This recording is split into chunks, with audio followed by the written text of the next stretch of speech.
Okay, just did the transmission fluid change in this Volvo.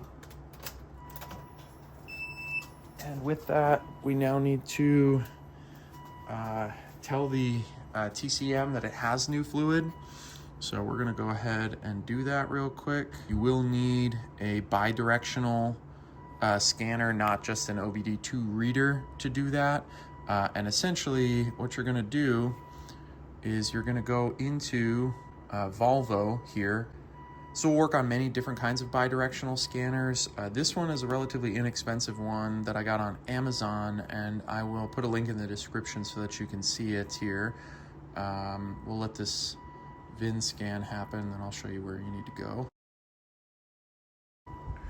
Okay, once you have scanned the vehicle, put in automatic selection, put the VIN in here, then it's gonna ask you which transmission you have. This is the all-wheel drive XC70. And it's gonna give you a couple of options from here.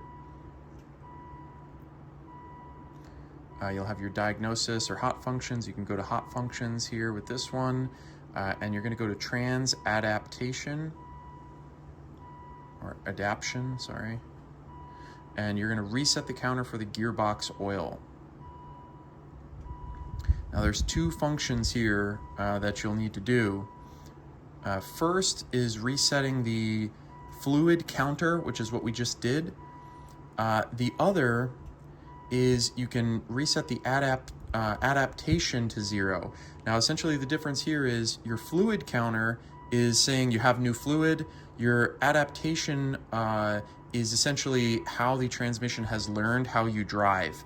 I'm not going to do that for this one because I did it last time. I don't need to do it again, but most people recommend that you do both at the same time. When you do this, you will notice that your shifts are pretty hard right from the get-go, and then they'll get smoother over time. But that's all you need to do. So once you've flushed the transmission fluid, put new in there, you can go ahead and reset the fluid counter, and that's it. Pretty easy.